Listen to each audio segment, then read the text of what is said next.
Good afternoon and welcome. I'm Maureen Conway, a Vice President at the Aspen Institute and Executive Director of the Institute's Economic Opportunities Program. It's my pleasure to welcome you to today's panel discussion, Sustaining Ownership, the Promise of Employee Ownership Trust. This is part of the Economic Opportunities Program Ongoing Opportunity in America discussion series, in which we discuss the events of the changing economy, how things are playing out for workers, businesses, families, and communities, and ideas for change. Over the last year, we've held a number of events and conversations on employee ownership and the promise it holds for improving jobs and wealth building opportunities for workers. This last June, we co-hosted the Employee Ownership Ideas Forum with our colleagues at the Rutgers Institute for the Study of Employee Ownership and Profit Sharing. It was a tremendous success. Thanks to those of you who joined us for that. It included, we had a day at the Capitol, we had a day here in our DC offices, and we had folks, senators, congresspeople, folks from government agencies, investors, business leaders, academics, practitioners, a wide range of perspectives that were brought together. And I'm very pleased to say that we will be hosting this again in 2024. The dates are April 9th and 10th, so mark your calendars and stay tuned for updates on that. But our conversation today is about employee ownership trust. And as I mentioned, it's the third in our mini-series on this. And we've talked, again, with practitioners, companies, researchers, and other experts. It's Employee Ownership Month, but it's also just otherwise a really exciting time to be talking about employee ownership. We now have a solid body of evidence, I would say, that really shows the benefits of employee ownership, both for good, sound business operations and for high quality jobs. So it's, I think there's a really strong evidence base, and now people are really thinking about, well, what do we do to sort of spread employee ownership more and think about, what are innovations, what are ways we can do more with this approach to building an economy that really does work for everybody.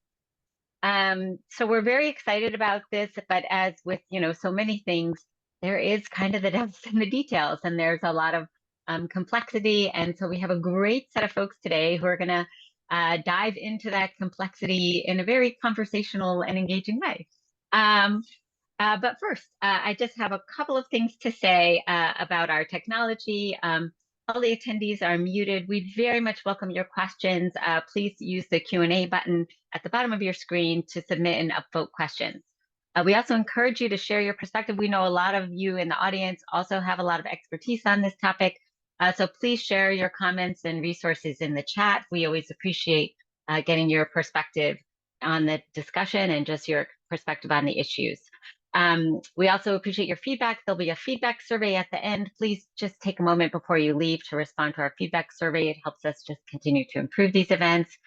We encourage you to tweet about this event. Our hashtag is #TalkOpportunity. If you have any technical issues, you can put a note in the chat, or you can email us at eop.program@aspeninstitute.org. The event is being recorded and will be shared via email and posted on our website. Closed captions are available. Please click the CC button at the bottom of your screen to activate them. A quick note just to say that unfortunately, Mark Hand from the University of Texas, Arlington, was unable to join us today.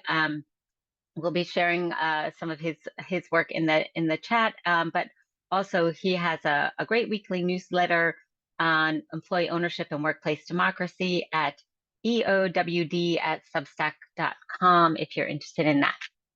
Okay, so now it is my great pleasure to introduce our panels for today's discussion. Joining us today, we have Rick Plimpton, CEO of Optimax Systems, and also an alumni of our Job Quality Fellowship. Thanks for joining us, Rick. Leah Hamilton, Manager of Culture and Organizational Effectiveness at Optimax Systems. Thanks for joining us. Chris Michael, Founder and Managing Director, EOT Advisors. Well labeled there. Thanks, Chris. And Melinda Paras, Founder and former owner, Paras and Associates. And finally, we're very grateful to have Kristen Toussaint here today to moderate today's discussion. Kristen is the staff editor of the Impact section at Fast Company, where she covers climate change, labor, shareholder capitalism, and all sorts of innovations meant to improve the world, which sounds like a lot of fun. Kristen, let me turn it over to you. Yeah, thank you so much for having me. I'm so excited to be here and to hear from our panelists about employee ownership trusts. Like you said, Maureen, it's such an interesting time to talk about employee ownership in general. There's this, impending silver tsunami, this growing population of aging Americans that are approaching retirement. These Americans own 2.9 million businesses, which employ more than 32 million people.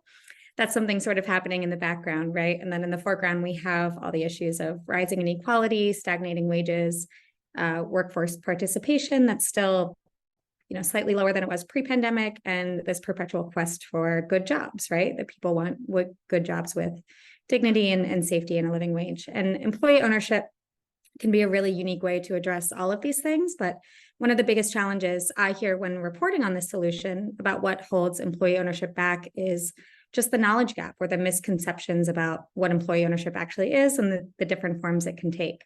So I'm really excited to dig into one of those specific forms, employee ownership trusts, today. And to start off, Chris, I'm going to start with you. You're an expert on employee ownership trusts. Can you just sort of quickly explain, what these trusts are, and tell us a little bit about how you got into this space and what your work at EOT Advisors entails? Oh, thank you so much, Kristen. Thank you, Maureen. I'm so glad to be here with Leah and Rick and Melinda. Rick and Melinda I know pretty well, it's fair to say.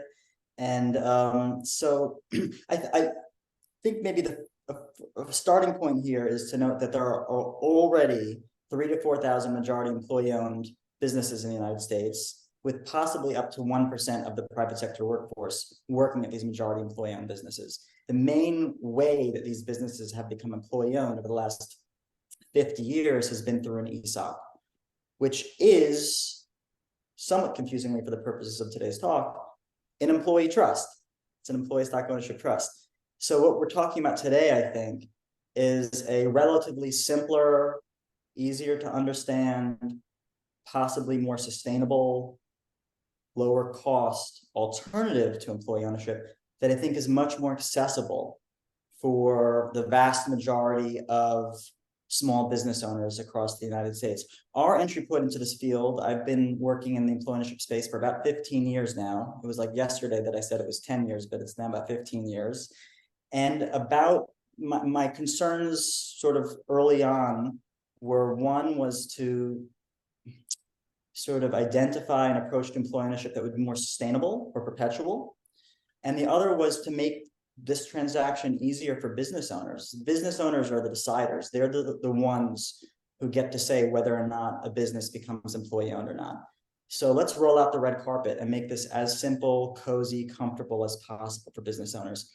And so somewhere about a decade ago, I was just doing research and trying to figure this all out, and kind of what I thought was sort of carving out of, sort of carving a new approach to employee ownership. And I published an article in Tax Notes on this. Within the next couple of months, realized that this new approach that I thought that I had invented has actually been the main form of employee ownership in the United Kingdom for 100 years. And as I started to work with companies to use this employee ownership trust or EOT structure, I also learned that actually we had this approach in the United States 100 years ago as well. And so really my work, my firm's work, has been to kind of reintroduce, if anything, the employee ownership trust into the United States. And are there, you mentioned ESOPs as well, but are there any sort of like top 3 differentiating points, or what really differentiates employee ownership trust? I think the 2 or 3 differentiating points. One is that the ESOP is a federally regulated retirement plan. So it's employee ownership, but it functions as, it is a retirement program. There's a lot of federal regulation that comes with that. And the way that an ESOP works is that employees get this company's sliced up, and shares go into employee accounts, and those shares are repurchased when an employee exits. With an employee ownership trust, the default structure, and I would emphasize that word default, is that the shares are held as a group for the benefit of all of the employees. You can make it more complicated than that. You can create employee equity accounts if you want to, but the default, simple, easy to understand, easy to administer approach is simply to put those shares into a bucket and use them for the benefit of all of the employees. Great. So Melinda, I'm going to go over to you. You're one of those business owners who transitioned to an employee ownership trust. Tell us a little bit about yourself and your company and why you went down that path. Myself and my company designed the first video conferencing medical interpretation system. I know today Zoom looks like a really easy process, but 15, 20 years ago, having a video conference meeting was very complicated and very difficult. And we created a system by which doctors and nurses in hospitals could press a button on their screen and reach a qualified medical interpreter. So that's what our company did. And I have to say myself and my team really came at it, not from the point of view of let's create a company and figure out how to make money. We were actually trying to solve a social problem, which is that patients going into hospitals who didn't speak English were unable to communicate with their providers. And that's actually quite dangerous in terms of medical outcomes. So that's how we went into the business. And I am part of that.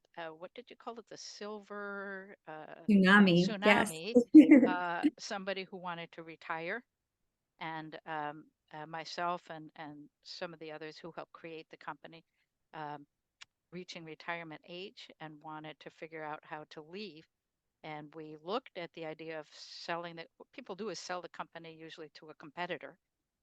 And that seemed like a terrible idea to us because we thought it would cut up the company, lay off all the employees, and just want our accounts. And we heard about ESOPs, and that was at the beginning what I understood to be the only way to sell your company to your employees. And that seemed like a very good kind of moral and ethical road to take. So I went down the ESOP road and tried to figure out if our company could do that. But first, we were too small. Secondly, the idea of creating a retirement, we're like a 10 employee company. We didn't want to create a whole retirement plan. It's a very complex and expensive process, elaborate.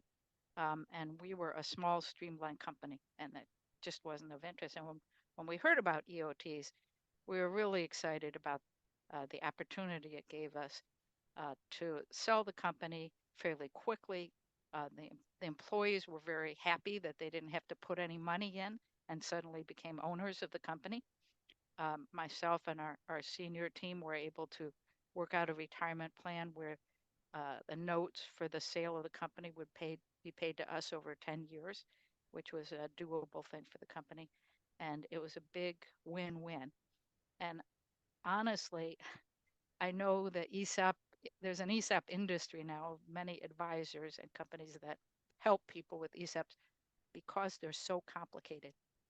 Mm-hmm. And I really don't quite understand if people saw the option of an EOT head to head with an ESOP. I don't know why people would pick an ESOP, honestly. Interesting. Well, Rick, I'm going to pose that same general question to you. I know Optimax Systems is a bigger company. Tell us a little bit about that and also why you picked the same format. Yeah, thanks, Kristen. And I want to thank Aspen Institute for shining the light on EOTs. I spent 5 years looking for a solution for our succession planning, and finally, toward the end of it, had the privilege of meeting Chris Michael and learning about EOTs through him. Optimax is a manufacturer of precision optics. To give you an idea, we make lenses for NASA. We have lenses on each of the Mars rovers, New Horizons, going out to Pluto. So that's the type of thing that we do, very high precision optics for research and industry. Optimax currently is just under 500 employees, and we converted to an EOT in 2020. So we're still fairly new on this journey, just a few years in. But the primary objectives that my business partner and I had when we were looking at succession planning, we wanted to make sure that the company would never be sold, that the company would always share at least 25% of the profits with the employees, and that we kind of set a stage for decades of prosperity and growth so that we could continue to create jobs here in our community. So in a nutshell, that's kind of where we're at and why we chose this as our journey forward. I can't wait to hear more specifics. Lee, I'm going to go over to you. You're at Optimax as well. Tell me about your role there, and did switching to an EOT sort of change that role at all for you, or change your relationship with the company? When I first crossed paths with Optimax, I was a public library director fostering strategic and sustainable community partnerships with community organizations, industry, and educators. You know, we wanted them to take ownership of and meet the needs of the community. So I joined Optimax in 2019 as the workforce development coordinator, building those internal and external relationships. And I've since transitioned to the culture and organizational effectiveness, where I lead those culture initiatives, leadership development, and work directly with the team leaders and the team members to co-create solutions to foster that sense of belonging. So when I joined in 2019, the first meeting that I attended was the announcement of the Employee Ownership Trust. So I don't have a personal experience of what it was like beforehand, but because of the planning that went into this, and you know, there wasn't any shock and awe effect of the implementation. It was well planned. There were no new policies. There were no significant changes. No one was hired because of it. So because of that transition, it was just the new normal. That's so interesting. Had you ever been involved in a company with employee ownership before? I have not, no. What a sort of good first introduction to it, I'm sure. Definitely. It's so interesting to me that we have these two different companies, different in size, different in purpose and scope, that both followed the same path. So Chris, I'm going to go back to you for sort of a zoom out about what are the benefits of an employee ownership trust, and are there sort of specific companies that really fit for this, or can it really be generally applied to any company? Well, great question. So, I mean, employee ownership, whatever type of structure you use, it boils down to three things: sharing the financial rewards with the team, that you have a governance of the company that's directed to the best interests of the employees, and then you've got a great culture, a great place to work, a place where employees are treated with dignity and respect. And so you get all of those things with an employee ownership trust. And, you know, one of the main differences here, you know, when thinking about this as opposed to an ESOP in terms of the employee benefit side, is that instead of getting a kind of lump sum payout at retirement, which you then roll over tax-free into your 401k and get paid out over the next, hopefully, decades, you're getting paid profit sharing in the current year. Again, that's the default approach to an EOT. There are other ways to do it. But the other aspects of employee ownership remain the same. They give governance of the company directed to the best interests of the employees, the employee owners, and you hopefully create a great culture, a great place to work. In terms of the companies, you know, again, it's I think at the end of the day, I think the typical median, this might surprise some people to hear, but the typical median EOT, you know, company, I think, is over time going to look a lot like the typical median ESOP company. Most, I mean, we hear about the large ESOP transactions, right? But the median ESOP transaction is, I believe, a 50 to 100 employee firm. So, and that's the median. My typical client is about 50 to 100 employees, 10 to 20 million dollars in enterprise value. And there's a good reason for that, which is that that's, you know, what the typical small business that's large enough to turn into employee ownership looks like in this country, right? That's the largest volume in that company size.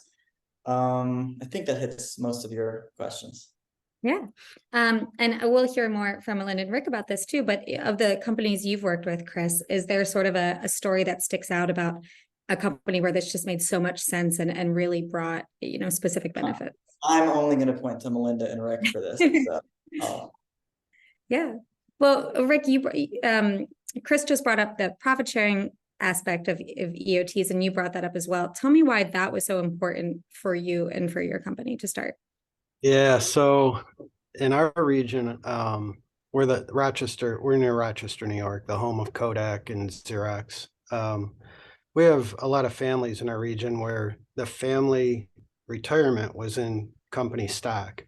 And, you know, a lot of ESOPs work out great, but sometimes having all your eggs in that one basket can be a little risky.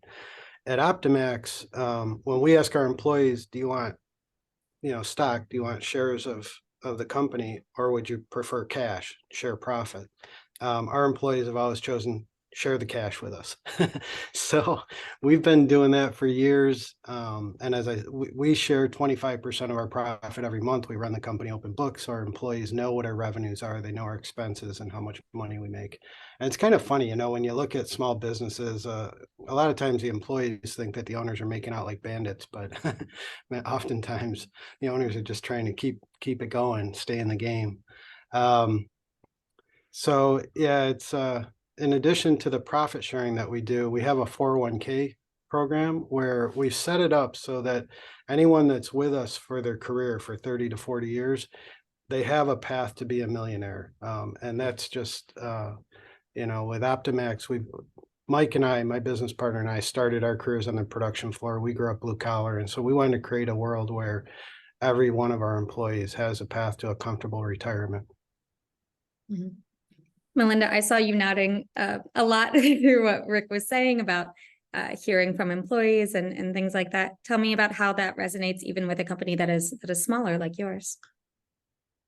Well, I think what you'll find with businesses that are considering employee ownership is that there's a strong kind of ethical and moral bent to who these companies are, that just making profits for the owners, not the driving force in who the company is. And consequently, looking at employee ownership is a very important piece to that. And I do want to say that the National Center for Employee Ownership is how we found out about EOTs. And I really want to encourage any business owner who's thinking about employee ownership to go to their conferences, to see all of the different types of employee ownership that are there, and be part of a community, because there really is now a community of employee ownership companies. This issue about whether or not you get compensated at the time you're leaving the company, or you get compensated every year based on what the profits of the company are, I think is a big consideration for employees. And similarly, our employees wanted to be compensated every year. And I've spoken with HR managers at the NCEO conferences who have said to me, I feel really bad that the people we're paying out are the people leaving. I wish that we could be giving those benefits to people who stay. That staying should be the biggest incentive, because that's how you build a company, is you have employee loyalty. So, we also created a 501, I'm sorry, 401k, a retirement plan, and did the highest employer match we could. And we built that from the beginning of the company. We gave the most expensive health insurance we could to our employees, just because those were our ethics. But it really is different now that the employees own the company. And in our company, they meet at the end of the fiscal year and say what portion of the profits will go to be distributed to the employees, and what portion will be reinvested in the company. And I think that's a great way to build employee loyalty and keep the company operating for years to come.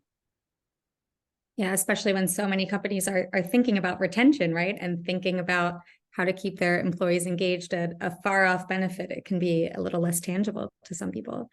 And Leah, I mean, you're one of these employees. Tell me about what it's like to work at a company that thinks like this and that includes their employees about that, and what that changes about your sort of long-term view of the company and your role in it. Well, the profit sharing happens on a monthly basis. So you can see everyone rallying together to make sure that by the end of the month that we're working together to have the biggest profit sharing that we can. And knowing that the company won't be sold, it creates this sense of psychological safety that and the opportunity to continuously improve ourselves, our teams, and our overall organization. So we're working together toward that success and rewarded each month. Also knowing we're part of something that's bigger for ourselves and for the world. I think that touches a lot on that long-term outlook that Rick, you brought up as well, right? And I guess tell me a little bit about just how that differs from other companies that only sort of have these short-term goals, or how you balance the short-term goals with that long-term view, especially in an employee ownership trust structure. Is that to me? Yes, sorry. All right. I want to build a little bit on what Leah said. We've talked about our profit sharing, and I just want to point out that here at Optimax, we share 25% of the profit, but we do it equally across the company. So the janitor gets the same monthly bonus check that the president gets. And we did it intentionally that way, where everybody gets the same amount so that it reinforces team performance, working together as a team, lifting each other up, helping each other grow and become a stronger team, and stay focused on creating value for our customers. One of the other things that's really unique about forming an EOT with Optimax, we created a perpetual purpose trust where the wishes of the owners or the founders could be specified in that perpetual purpose document. And once we did that, we put a block of equity into the trust so that going forward, Optimax operates as a for-profit C corporation, wholly owned by the trust. It was interesting that many of our key accounts, many of our largest customers, kind of breathed a sigh of relief when we shared with them what we were doing with the ownership of the company, because at over 400 employees, they were kind of waiting for Optimax to be acquired by a bigger organization or conglomerate, and that could compromise their supply chain. For many of our customers, the lenses and the optics that we make are critical items that for their success. And so as they learned about our succession plan and that we would be owned by a trust and we would never be acquired by anybody, many of our key accounts have doubled down with us and reinvested more in their relationship with us, which is a beautiful thing. That's so interesting that long-term guarantee helps even in the short term, it seems like. Yeah. Yeah. Now, I think it might be worth sort of breaking down those perpetual purpose trusts. Chris, do you just want to touch on, I guess, like how that fits in with an EOT or how the two coexist? So thanks for the tee up on that question, Kristen. So there is a little bit of talk about perpetual purpose trusts as well, and there was the Patagonia transaction recently. So really, aside from sort of reintroducing the employee ownership trust into the United States, I think our only sort of minor contribution here was to identify that we have this thing that's quite unique in the United States, in US trust law, called a non-charitable purpose trust with or without ascertainable beneficiaries. This is something I recognized in 2015. The credit really goes to Alexander Bovee, who's an attorney who was promoting this stuff back in the early 2000s and has a great article about it in Probate and Property. But when he was promoting the concept originally back in the early 2000s, there wasn't a talk about using a purpose trust for kind of social purposes. And I think our minor contribution here has been to identify that the purpose trust is a great vehicle for preserving businesses and dedicating their operations and the proceeds of the financial proceeds to social purposes. One of those social purposes might be benefiting the employees who work at the company. And so whether you call it a perpetual purpose trust or an employee ownership trust doesn't really matter so much. An employee ownership trust, I would say, speaking quite generally at a high level, is really a purpose trust that is dedicated to the best interests of the employees. So that's to kind of, for any confusion around that point, hopefully that helps to clarify. Yeah. I want to get a little bit into how these EOTs like specifically are structured. So I don't know if Rick or Melinda, you want to start just, telling us how you specifically structured your EOT and what that looks like for the executives, the managers, and things like that. Well, when we started this process, there weren't actually very radical changes. in the way the company was organized. We had a management team. We had positions, a CEO, a COO, and there wasn't really a need to make a big change.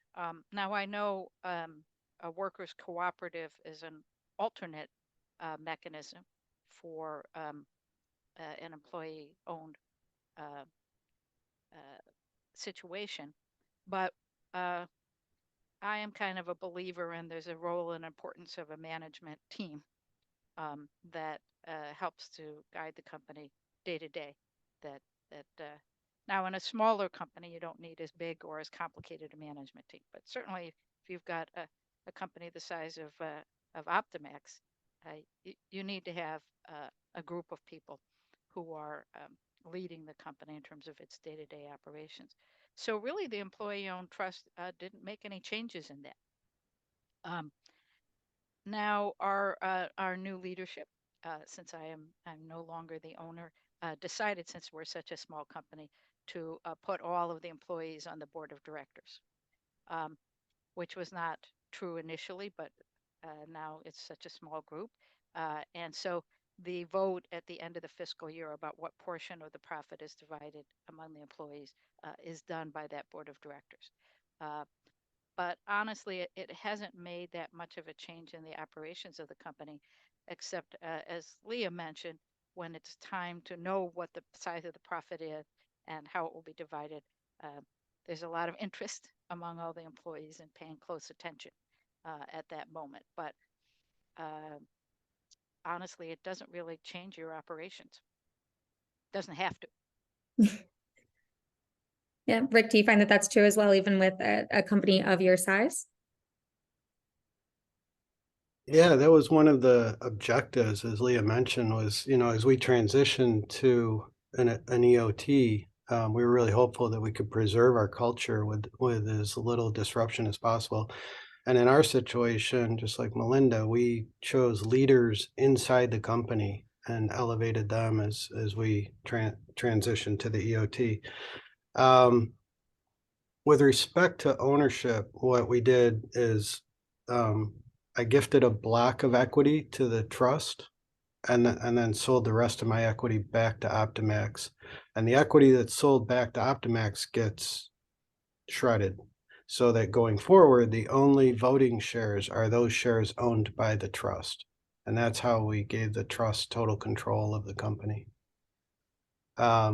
Now this is like peeling an onion. There's one of the really cool things about EOTs is there's a ton of flexibility. So there are a couple other vehicles or tools that we developed to provide longer term incentives for our leadership team members. And one of them is phantom stock options that vest over a 5-year period. So select individuals are offered a block of phantom stock options, and it's to get them thinking not just about making profit this month or next month, but to think about workforce development needs, about equipment needs, that sort of thing on a longer time scale. And then those individuals that were elevated to the new board of directors, and there happened to be 7 in our situation. We went from an executive team of 4 to a younger board of directors of 7. They were given the opportunity to buy Class B shares. Class B shares don't have any voting rights, but down the road they will have dividend rights. We've never paid a dividend, but that's something that's in the parking lot for them to consider in the future. So a dividend might be an annual incentive for those board members, in addition to the monthly bonus plan that we have. So you can see how that just gets them thinking, a little bit longer term than the monthly bonus. We did something similar to what Rick did, not as complicated with shares, but we did create a process for the division of the profits, which was proportional to salaries. And what that meant is that the management team, who had slightly higher salaries, got a larger portion of the profits each year. But it meant that at the end of the fiscal year, there was no dispute about how the profits would be divided. Once there was a set amount that was going to be divided, there's a process for how that gets done. And our company, the differentiation between the lowest paid employee and the highest paid employee is not very big. So this is not a huge difference. But I think the point that you might want to incentivize the management of your company in some way because of the contributions they're making is reasonable. There was a question that was posed about what happens after the notes are paid off. And the owners have been paid off by the company for us because we had a 10-year payment plan. And the answer is that the proportion of profits is higher because a portion of the profits each year has to go to pay the notes to the owners. Once those notes are paid off, then the profits are higher and the employees will get more at the end of the fiscal year. So there is an incentive for people to stick around for that higher payoff moment. Yeah, I want to jump on that too.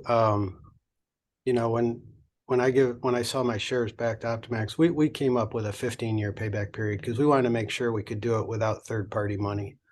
And so while my shares are being bought out, the way a profit dollar looks, 25 cents goes to the employees, roughly 25 cents goes to pay down the equity.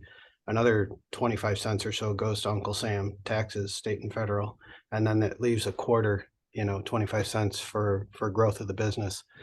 And once my shares are paid off, there's going to be about 50 cents left over for growth of the business. So there's going to be it's a super robust business model. Even though we're sharing 25% of the profit with the employees, we give some to taxes, but it leaves 50% of each profit dollar to grow the business. That's so interesting. I think that can also get into a little bit about the different ways that even trusts can be, right? About what percentage of the company is controlled this way. Chris, do you want to talk a little bit about the different just like forms this can take in that sense? Sure. I mean, I think that's ultimately a question more to kind of navigate with an advisor. But sure, you can, employee ownership, I would point again, Melinda mentioned the National Center for Employee Ownership. I would point everybody in that direction. It's just the most fantastic nonprofit educational organization. Go to their conferences, visit their website, call them. They're a fantastic source of information. And I always give the definition they give of employee ownership, or at least it was on their website at one point in the last few years. Employee ownership is ownership of some or all of a company by most or all of the employees. And so, employee share ownership could mean, 1% or 5% of the company is broadly held by the, most or all of the employees of the company. It could mean 30%, 51% majority employee owned on up to 100%. Another thing I just want to make sure I say out loud here before our time runs out today is, none of this should be viewed, ultimately as a kind of a contest between employee ownership trusts or ESOPs. EOTs are kind of the new kid on the block again, maybe in the US. ESOPs have had such a fantastic track record. I spent a few years of my life writing a 300+ page book arguing that ESOPs are the best thing since sliced bread when it comes to employee ownership. And this is really about the fact that we now have this alternative, which is a little simpler and maybe more to some people's liking or some people's preference.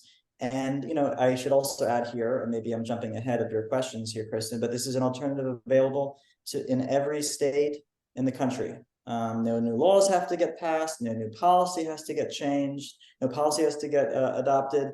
Any small business in any part of the country can do an employee ownership trust.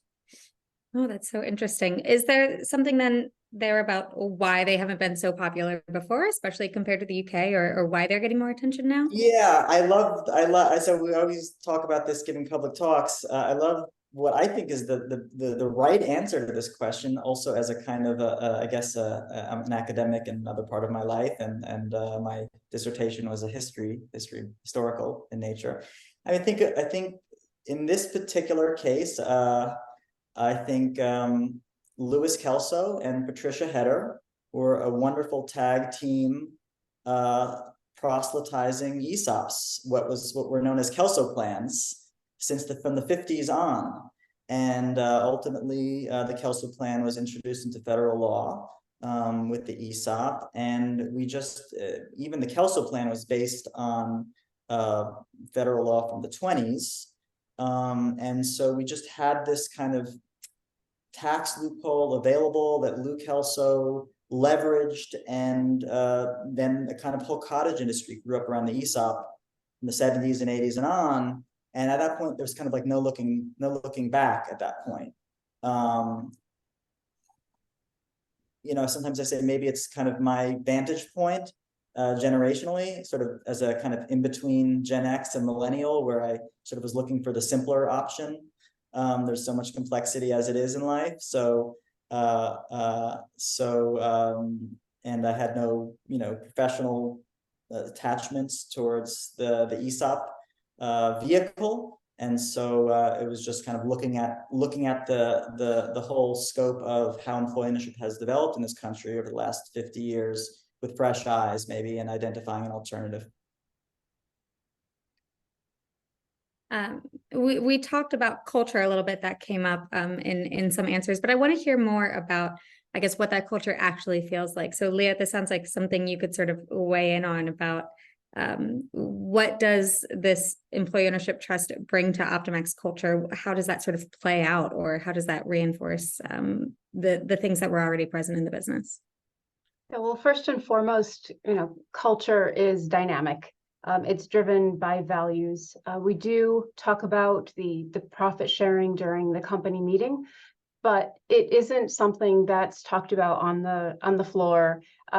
That's how you know that it's working well, because it's not something that everyone is discussing. You know, looking at it from the perspective, looking at culture from the perspective of our values. So our values are trust, integrity, grit, unity, and respect. Now, those are very nebulous terms. We all have our own definitions of them based on our experiences. But just looking at the culture as a whole, we invited our employees, because ultimately, if we're talking ownership, it's about employee voice. So we asked them, what do these values mean to you? And there was a common thread throughout each of them. We created culture videos that you can find on our Optimax YouTube channel, because I think it's so important that to incorporate your values within these discussions, to make sure that there is aligned behaviors and philosophies. So, you know, I can tell you a story about how that plays out, how you continue to build the culture. You know, there was this time when one of our employees, he had some physical limitations because of an accident, and some employee went out and brushed the snow off of his car. Now, we never would have known that this had happened if this employee hadn't sent an email to the company saying, thank you for whoever helped us. So, you know, when we're looking at specific ways to drive this employee ownership culture, we now have shout outs to show appreciation that are aligned with those values. We have social events throughout the year where people can come together and talk about their experiences. We have organizational development opportunities where we're calling upon our employees to again co-create those solutions that I mentioned earlier. And then training, I know that was something that was of interest, as we talk about culture in our onboarding. So we do talk about the profit sharing within that culture training and what that looks like, and how you can use, again, those values to help sustain this ownership culture. You brought up a worker voice in that a lot, and I think that it's sort of important to address maybe a misconception with employee ownership that workers are driving all of the decisions or having like the dominant voice. So I'm interested in hearing, you know, from Melinda and Rick about how your structures sort of balance that employee voice with the other needs of the business. Well, I want to say, if you have a small company, and I really think EOTs are a great way to go if you're a small company, because they're just so much less complex to set up and to manage. But our culture has really been engendered by the employees themselves, is that the culture of the company attracted certain types of people who believed in social good and what the company was trying to create other than making money. And so when you have an employee base who embodies that culture, if you can create a succession process by which those employees get to stay and continue the work of the owners. If an owner has a vision and the employees engender that vision, then having the employees become the owners and the future is absolutely the way to go. So we don't have as complex a process. If you have 400 employees, you need a much bigger process to that. All of these employee ownership cottage industry that's arisen, people contact me and say, do you need help with a communications plan to explain your employee-owned trust to the employees? And I say, well, you know what, there's 10 people and we have a meeting and we explain it. And you don't need a communications plan if you have a small company. But I really believe that the culture is embodied in the employees and the leadership that you help build within your company, so that you as an owner and a founder can retire with some confidence that those values will continue. Yeah, just build on that. At Optimax, we have a fundamental belief that most people wake up in the morning and they want to create value. They want to earn respect of their peers. And so we try to create an environment where we give them that opportunity. We provide them with the training, the tooling, and the information that they need to make good decisions every day. And we've made a lot of efforts to get away from a pyramid structure where it's top-down leadership, and we try to have organic leadership and provide opportunity for anybody in the company to come up with good ideas for improvement. Because the reality is that the people doing the work in the offices and out on the production floor, they're the ones that are going to find the best way to drive cost out or to be more efficient. So we want everyone in the building to be engaged in looking for opportunities for improvement, which kind of goes back to our profit sharing. Our people know that if they can save $1, 25 cents is going to end up in that bonus pool. Now, with regard to worker voice, one of the things that we've made an effort to do is to have small group meetings frequently throughout the company, where people can express themselves and share their ideas. In addition to what happens every day here at Optimax, we have what we call Read to Lead, which is usually like a group of 8 to 12 people that are getting together weekly and kind of reading through a book chapter by chapter. The book, it doesn't give the answers to what we should be doing, but it tees up conversation. And we can talk about what was said in the book and then what's happening at Optimax in real time, and talk about maybe things that we could be doing differently to make our world better. We've talked about a lot of the benefits, and as we sort of get close to the end, I want to also just touch on some of the challenges of making this conversion. And Melinda and Rick, I don't know if you can share sort of how long it took, or sort of if there were roadblocks you faced when making this transition for your company. Our biggest roadblock initially was that we were trying to go down an ESOP path that wasn't going to work for us. Once we realized that an EOT was possible, I believe we completed the transaction in under 4 months. It cost us under $100,000. And I would say the only, I don't think it was a challenge, but there was just some anxiety about feeling like we were very early in the EOT process. Like, I hope this is real. It seemed a little too good to be true. So just a little bit of anxiety that way. That also has faced us in some of our relations, which is actually our biggest challenge was with our bank. We had a robust line of credit, which in our industry was very important, because the transition between when our costs are expended and when we get paid by our clients. A lot of our clients are hospitals. They're not notoriously good payers or fast payers. And so our line of credit was very important in terms of cash flow process. And our bank did not understand what an EOT was. And the vice president that we worked with at the local bank was supporting us, was trying to get us through, But ultimately, the higher ups in the bank said, well, we don't know what an EOT is, and it's not supported by anyone's personal collateral. So we lost our line of credit. Gratefully, in the employee-owned trust community, we found another company that had found a kind of a more community-oriented bank in California, and we were able to move our banking there and get our line of credit reestablished. But also, we were a minority-owned business and a women's-owned business. And the associations that give certifications for minority and women's-owned business did not know what an EOT was. And we actually lost our certifications for both of those, because even though the majority of owners were women and the majority of owners were people of color, they didn't understand what it was. And the people they send out to investigate your company and see if you're really minority owned didn't know what an EOT was, and consequently lost. The good news is, at the end of the day, the minority and women's owned business certifications, frankly, in our industry, did not particularly help us.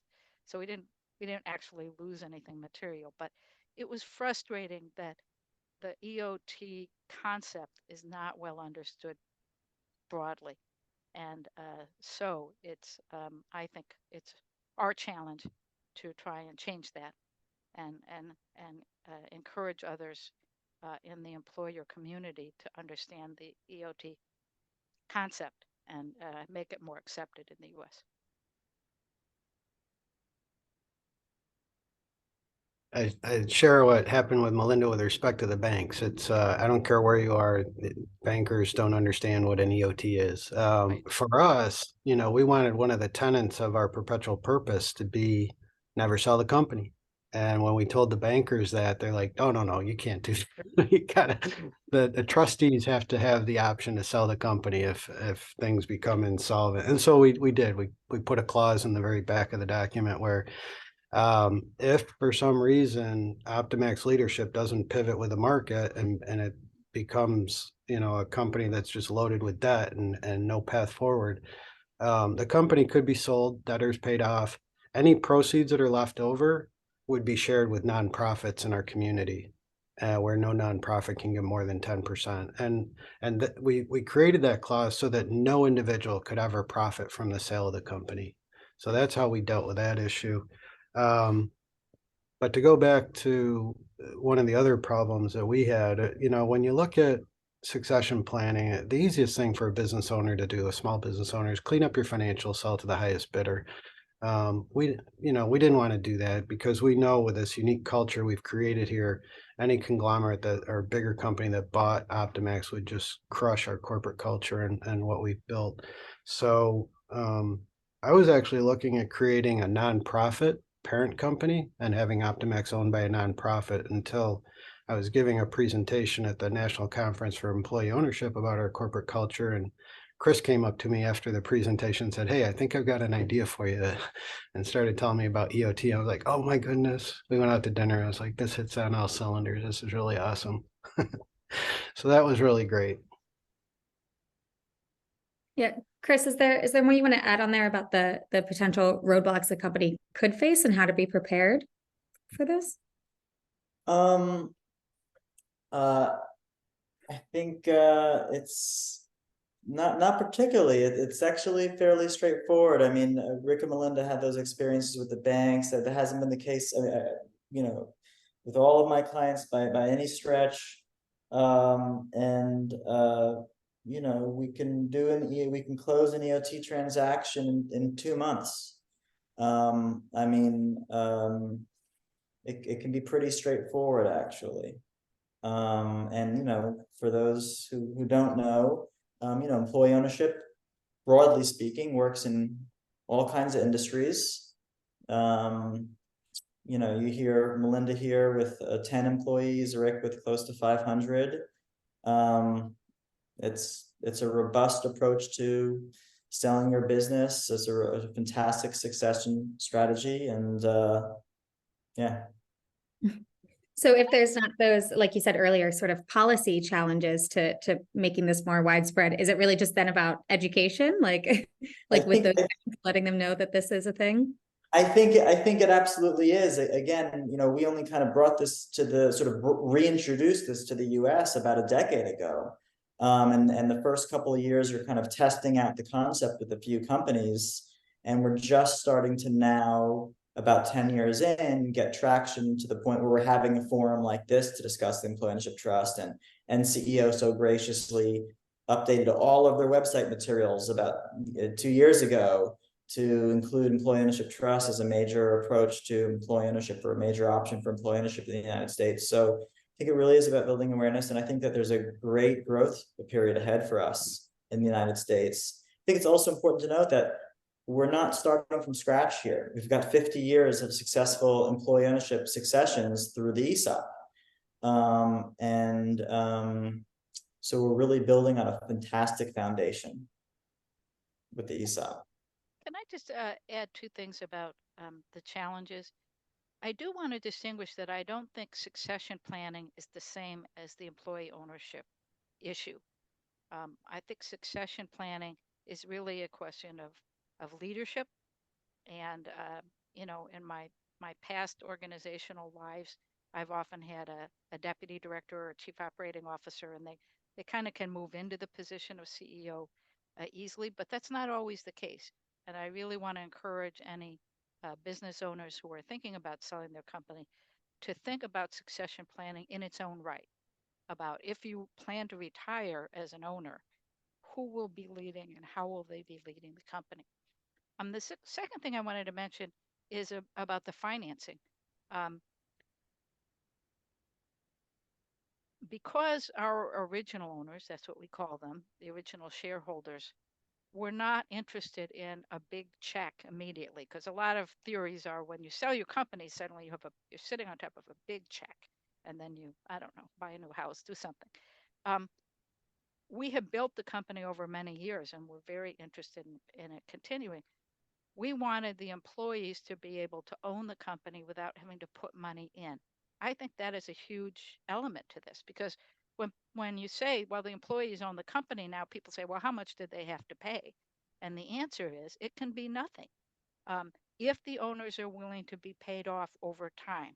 Now, this presumes you have enough profit to pay off the owners and still be a successful company. But if the owners are willing to take a note for whatever the value of the company is, and I'm talking about a real value, it doesn't have to be hugely discounted, it can be an industry standard value. If you're willing to be paid out over 10 years, 15 years, the employees can own the company without having to put money in. They have built the company with their labor. So I don't view it as a fake transaction. I think they helped create our company. And so I don't feel like, oh, I feel bad they didn't have to pay. I'm glad that they could own the company and just own it with the work they've already provided and the work they're going to provide in the future.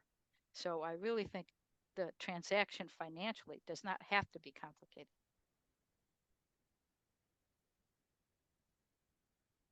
Rick, I don't know if you wanted a chance to sort of respond to that, especially the idea about succession is interesting because Melinda, Rick, you stayed on. So yeah, that's a good point, Melinda. Rick's not as silver as I am. Yeah, one comment I was going to make is, we found this as part of our succession planning, but we were already close to 400 employees. I wish we had found this when we were 20 or 30 employees, because the EOT is so simple and it's not very costly. The annual maintenance is, I like to think in log scale. It's more than $1,000, but it's not 100,000 a year in expenses. It's on the order of 5 to 10K for the annual expense to maintain the EOT. Where if you're doing a co-op or an ESOP, I think the annual expenses can be a little bit higher than that. But I'll share with you a soundbite that I like to share with our local politicians. Optimax was founded in 1991, so we just celebrated 30 years in business. In the first 30 years of Optimax, we did $500 million in business.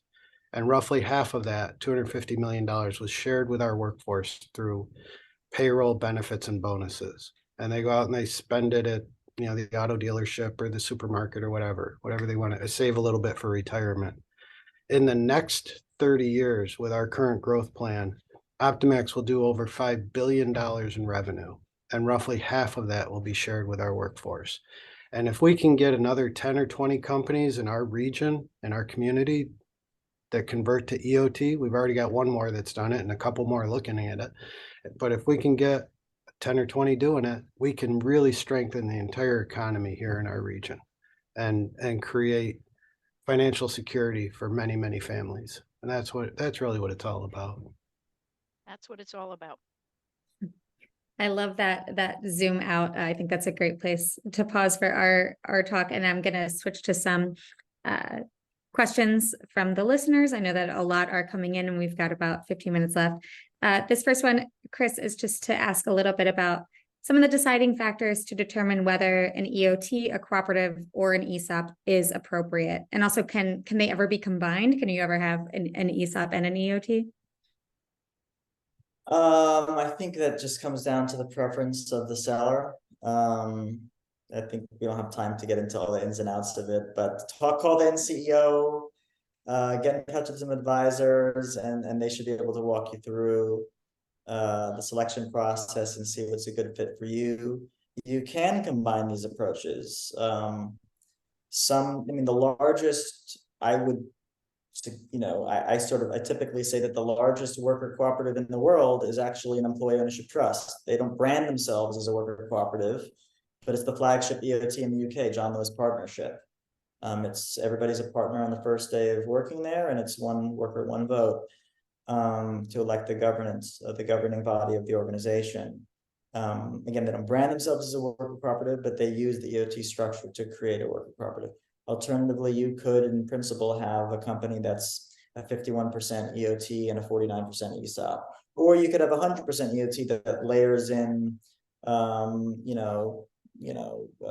equity sharing with the employees in a way that's not a retirement program, but is still sort of gets you some of the features of capital gains that ESOP advocates often like. One of the reasons that people will choose an ESOP are some of the tax advantages.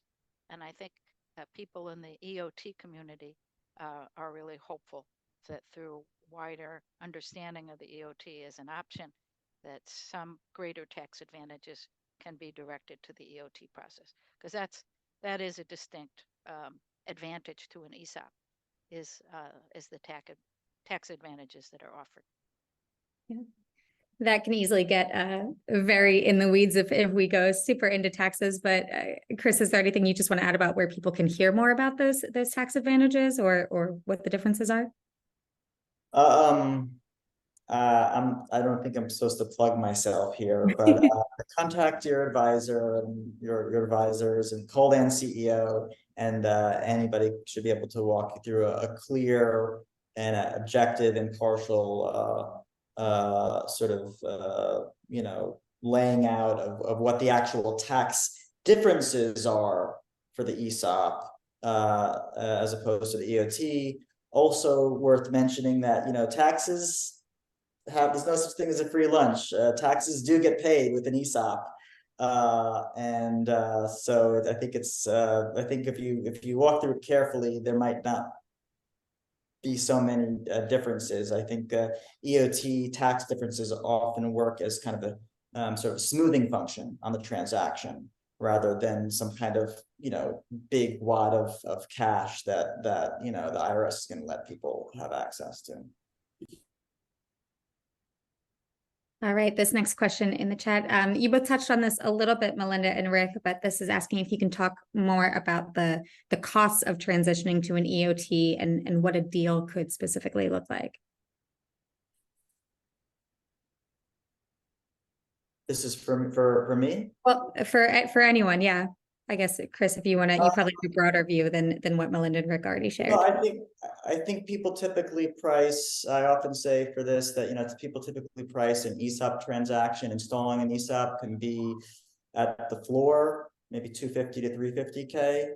And I think an EOT transaction might be sort of a fifth of that, 20% of that, or a quarter of that.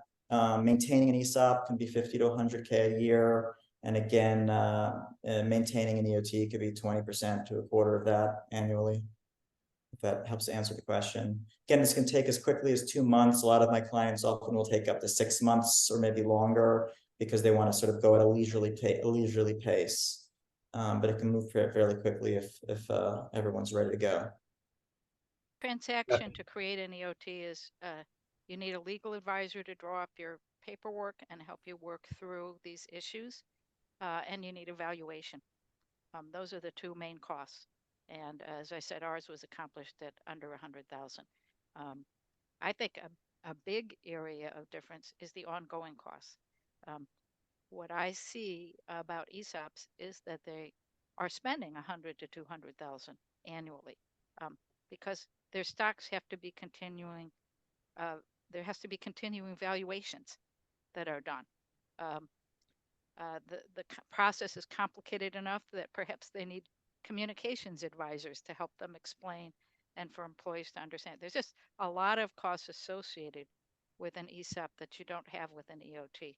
So I think it's not just the startup costs, it's really the ongoing costs that I found kind of difficult about going the ESOP route. Yeah, I'll just share that, Chris really got me on the EOT path, and then I found a local attorney that was very experienced at corporate law, and just his natural behavior, he's half lawyer, half professor. So when I told him about EOTs and that we were looking at doing this, he got really excited and jumped right in, helped us develop the founding documents that we needed and the bylaws. But we also had to work closely with our local banks and our accounting firm in order to do some forecasting and make sure that we understood the finances and had some realistic projections of how it would play out. All right, there's some other questions here about more about the trustees, how they're chosen, what role they play, and how are they held accountable. Rick, do you want to start with that? Okay, anybody that knows how to hold trustees accountable, let me know. I want to talk to you. So what we've done, we have 3 trustees. My business partner and I are 2 trustees, and then the third seat is filled by a member of our board of directors. And so that seat is an individual that represents the Optimax workforce at the trustee level. And so that's a really important seat going forward, that it's always there, so that we have employee representation at the trustee level. For us, as Mike and I age out and we want to step away, we still haven't figured it out yet, but we need to decide how we choose somebody to fill the seat that we're vacating. What's obvious, we want somebody that understands our corporate culture. The role of the trustee is to defend the perpetual purpose trust document that's written. Trustees have nothing to do with the operation of the business. Their sole responsibility is to defend that trust document. So it's a very narrow role in terms of scope, but a very, very important role. Actually, our trustee is Chris, and I can say what his function is.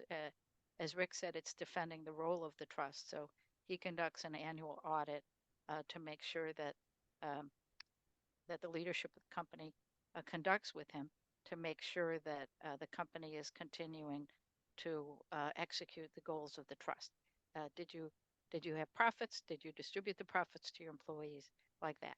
And that's how our trust is protected. And then also, Chris had an idea to create a trust protector position, which is myself, and that any future potential sale of the company would have to be approved by the trust protector. So that kind of, I know Rick mentioned about how they kind of organized in the execution of their change to keep the company from being sold, but we allow that to go to the trust protector. So, and similarly, if the company is not able to financially survive anymore, the assets are divided among nonprofits. But then as a trust protector, I could say whether or not that's really true, or if the employees wanted to sell to another company, I could potentially veto that. All right, this next one, we sort of heard a little bit about when Melinda, you talked about, this wasn't something that the employees paid for specifically, but this is asking about more about how EOT transactions are typically financed. So I guess, Chris, this is probably for you. And if, today's high interest rates affect maybe the market value of founder takes when making that transition or anything like that. Well, this is a great question. Again, I would say we've got such an amazing track record with the ESOP over the last 50 years. And you look at NCEO survey data, and it looks like I think a majority of employee ownership transactions today, ESOP transactions, are seller financed, 100% seller financed, and the balance are 60% seller financed with maybe 30 to 40% bank financing. That's for larger companies often that can obtain the bank financing. So we have this fantastic track record of business owners seller financing the transactions. It often works out to be in the financial interest of the seller. I mean, that might take some time to walk through, but it's in the financial interest of the seller to provide that financing. And so, with EOTs, I've talked to clients and potential clients about going to banks or going to outside sources of capital. But for the most part, folks aren't interested. They've already kind of grokked that seller financing is a great way to go. And that's kind of why they're speaking with me in the first place. And that's why they're exploring the employee ownership option in the first place. So sure, I'm keeping an open mind about the potential for sort of financing using bank financing or outside capital, but I don't want that conversation to get too far away from the fact that seller financing is the way that employee ownership successions are done, and it works great. Okay, this next question touches on just timelines for this. I mean, Melinda and Rick, you both talked about, transitioning to an employee ownership trust later on in your business. And this is asking, again, Chris, this is probably for you as it's a little more broad. If there are challenges or opportunities to, having the structure from the beginning of a company versus converting later on. I would say based on my research and firsthand experience, I really think employee ownership is for mature companies as opposed to startups. Interesting. I mean, Melinda, is there more to expand on that? Well, I'm not saying it's not possible to go that route, but my experience is that there's an entrepreneurial spirit that a founder of a company or the founders of the company have that well, I guess, Kristen, one of the things you study is capitalism, but I guess that's part of the nature of capitalism, and that entrepreneurial spirit can help drive and build a company. I think as entrepreneurs build the company and they build a relationship with the base of employees who help them build that company, I think it makes more sense as an exit plan for the silver tsunami, because there are so many people who are now looking at retirement and want to sell their businesses and don't want to sell it to a competitor and see their company gutted. And I just think it's a great option for a large number of companies that are looking at that. So I guess it's possible for a startup, but I don't know if that kind of mucks with the entrepreneurial engine of capitalism. It might. I view employee ownership as an evolution of capitalism. And so to that extent, let's have everybody, if we've got some people that are just forming their companies and they want to give it a try, do it. Let's see what happens.